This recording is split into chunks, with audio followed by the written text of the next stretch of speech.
열왕기상 14장 14절에서 25절입니다. 하나님의 말씀입니다. 함께 고백드리겠습니다. 여호와께서 에돔 사람 하닷을 일으켜 솔로몬의 대적이 되게 하시니 그는 왕의 자손으로서 에돔에 거하였더라.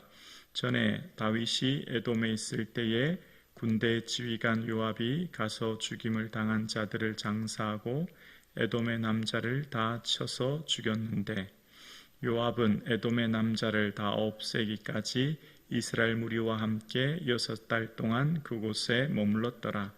그때 하닷은 작은 아이라 그의 아버지 신하 중 에돔 사람 몇 명과 함께 도망하여 애굽으로 가려 하여 미디안을 떠나 바란에 이르고 거기서 사람을 데리고 애굽으로 가서 애굽 왕 바로에게 나아가매 바로가 그에게 집과 먹을 양식을 주며 또 토지를 주었더라.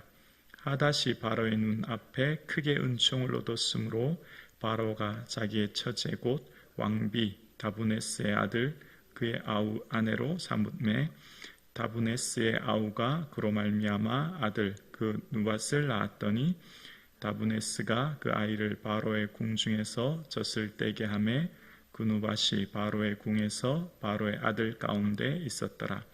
하닷이 애굽에 있어서 다윗이 그의 조상들과 함께 잔 것과 군대 지휘관 요압이 죽은 것을 듣고 바로에게 아뢰되 나를 보내어 내 고국으로 가게 하옵소서. 바로가 그에게 이르되 내가 나와 함께 있어 무슨 부족함이 있기에 내 고국으로 가기게 구하느냐. 대답하되 없나이다. 그러나 아무쪼록 나를 보내옵소서 하였더라. 하나님이 또 엘리아다의 아들 르손을 일으켜 솔로몬의 대적자가 되게 하시니 그는 그의 주인 소바왕 하닷 에셀에게서 도망한 자라. 다윗이 소바 사람을 죽일 때에 르손이 사람을 자기에게 모으고 그 무리의 괴수가 되어 다메섹으로 가서 살다가 거기서 왕이 되었더라. 솔로몬의 일평생에 하닷이 끼친 환난 외에 르손이 수리아의 왕이 되어 이스라엘을 대적하고 미워하였더라. 아멘. 오늘 우리를 이 새벽 예배로 불러주신 하나님께 감사와 찬양을 드립니다. 또 이 새날 또 새로운 한 주간을 주신 하나님께 감사드립니다. 하나님의 은혜와 평강이 성도님들의 삶과 가정, 자녀들 위해 충만하기를 주님의 이름으로 축복합니다. 아멘. 솔로몬의 대적이 남쪽에는 에돔 사람 하닷과 북쪽에는 아람 사람 르손을 일으켜 솔로몬이 대적이 되었다는 내용이 오늘 본문의 내용입니다. 사무엘하 8장에 보면 다윗이 에돔 사람 18,000명을 쳐 죽였다. 그런 내용이 배경이 되는 것이 이제 15절 이하의 내용이죠. 요압이 6개월 동안 에돔에 있으면서 에돔의 모든 남자를 죽이게 되고 그때 꼬마 아이였던 한 아이가 아버지의 신하들과 함께 애굽으로 내려갑니다. 이 하닷은 왕족으로 보입니다. 14절에 보면 그는 왕의 자손이라 라는 표현 속에 하닷은 이제 왕족이었고 그는 애굽에 내려갔더니 바로가 그에게 집과 양식과 토지를 줍니다. 그때 바로는 하닷을 좋게 보아서 처제를 아내로 주는데요. 그때 낳은 아이가 그누밧이라고 하는 아이입니다. 이 아이를 바로의 왕비가 귀하게 여겨서 왕자처럼 키우죠. 특별한 대우를 하는 겁니다. 그렇게 애굽에서 부족함이 없이 지냈던 하닷에게 다윗과 요압이 죽었다는 이야기를 듣고 본국으로 돌아가려고 합니다. 바로 왕이 만류함에도 불구하고 이제 본국으로 돌아오는 내용이죠. 그때 왜 하닷이 이 본국으로 돌아오려 했는가? 그리고 하닷이 솔로몬의 대적이 되었는가? 그 이유가 무엇인가에 대해서 14절에 이렇게 이야기합니다. 여호와께서 에돔 사람 하닷을 일으켜라고 이야기합니다. 하나님께서 하닷을 일으켰다라고 이야기하는 거죠. 그리고 이후에 또 23절 이하의 두 번째 단락은 르손이 솔로몬의 대적이 되었다고 하는 내용인데요. 르손은 주인 소박 왕 하닷에섹에서 도망해서 시리아의 그 다메섹에서 왕이 된 사람입니다. 이것 또한 사무엘하 8장 3절 이하의 내용이 이어지는 내용인데요. 소바왕 하닷에셀은 사무엘하 8장 3절 이하에 보면 다윗이 무너뜨렸습니다. 그러면 다윗이 어쩌면 대적이라고 할 수 있는 소바왕 하닷에셀이 무너졌고, 그 덕분에 지금 르손은 다메섹에서 사람들을 모아서 왕이 됐거든요. 어쩌면 그 덕분에 왕이 됐음에도 불구하고 또다시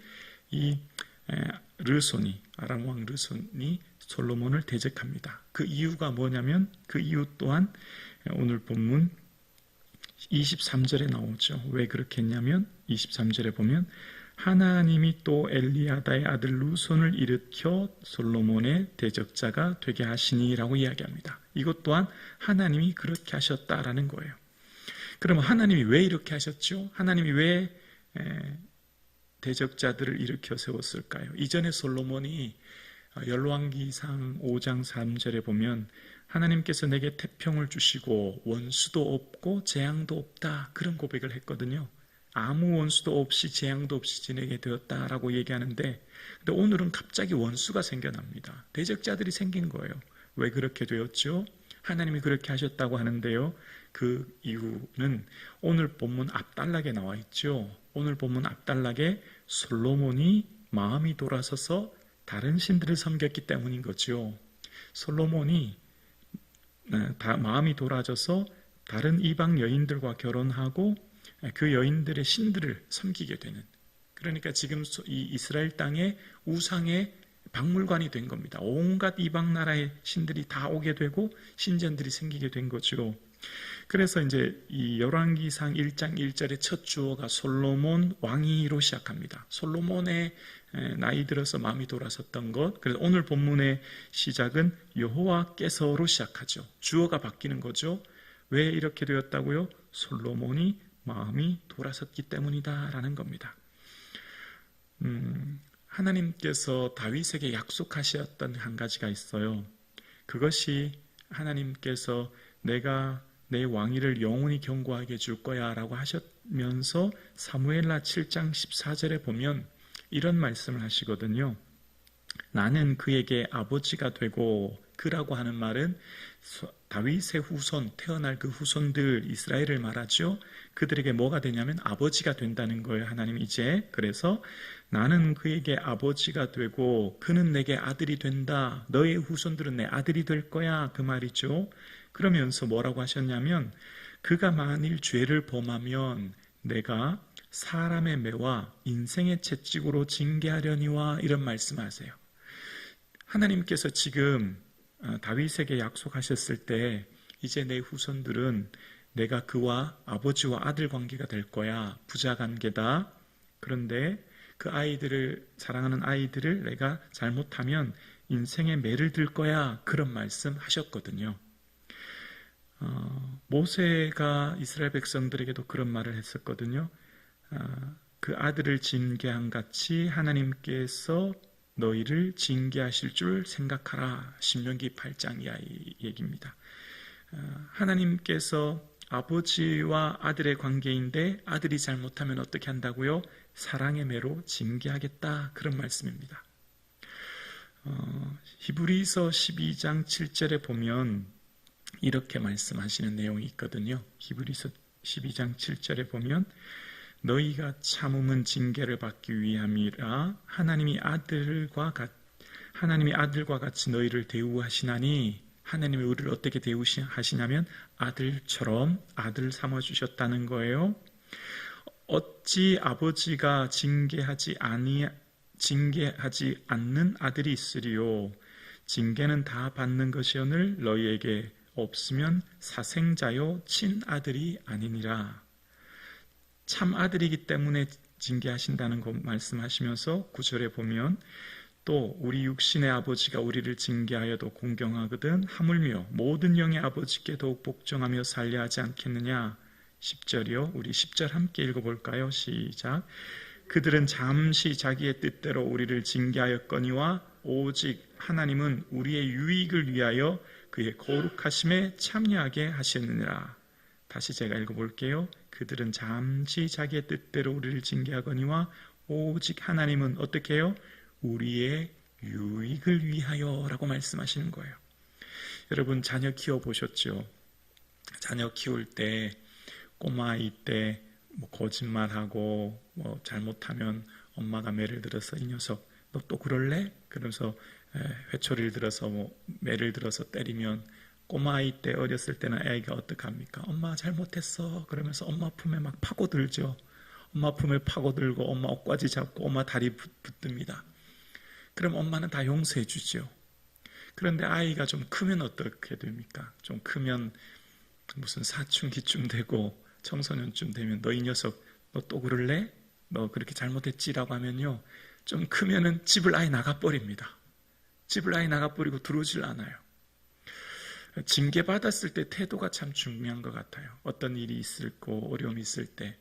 자, 지금 솔로몬에게 하나님께서 어떻게 하신 거죠? 매를 들어서 이렇게 드는 거죠. 하닷하고 르손을 일으킨 것은 야, 너 또 그럴래? 그러면 안 돼. 이렇게 하는 거죠. 이때 돌아왔다라면 이때 그리고 솔로몬의 마음이 바뀌고 또 이후에 솔로몬의 그 후손들의 삶도 바뀌었더라면 이란 생각을 해봅니다. 왜냐하면 이후에 하나님께서 아수르와 바벨론을 일으키시거든요. 근데 아수르는 북쪽 이스라엘을, 바벨론은 남쪽 유다를 무너뜨리세요. 그때 이사야서 10장 5절에 보면 어떤 말씀을 하시냐면 아수르 사람은 화 있을진저 그는 내 진노의 막대기요 그 손에 뭉동이는 내 분노라 그런 말씀하십니다. 그러니까 아수르와 바벨론은 하나님께서 손에 든 막대기요 몽둥이다 그런 말씀하시는 거예요. 이스라엘과 남유다가 무너진 이유는 그 우상 숭배가 멈춰지지 않았기 때문입니다. 솔로몬으로 시작된 이방 나라의 우상 숭배의 모습이 처음 르손과 하닷을 통해서 매를 드셨죠. 돌아오라고요. 그 후손들이 돌아오고 새롭게 했다면 얼마나 좋았을까. 그런데 계속해서 우상 숭배가 멈춰지지 않는 겁니다. 계속해서 하나님을 섬기지 않고 우상 숭배가 멈춰지지 않았더니 이제는 하나님이 그 손에 몽둥이를 두시는 거고 그들을 징계하시는 거예요. 근데 왜 그렇게 하셨다고요? 그들을 다시금 살리시려고, 그들을 다시금 회복하시려고. 그래서 그들의 삶에 고난이 왔을 때 예레미야 예가는 너무너무 슬프고 힘들어서 쓴 것이 예레미야 예가죠. 그때 했던 예레미야 예가 3장 33절에 보면 주께서 인생으로 고생하며 근심하게 하심은 본심이 아니심이라 그런 말씀하십니다.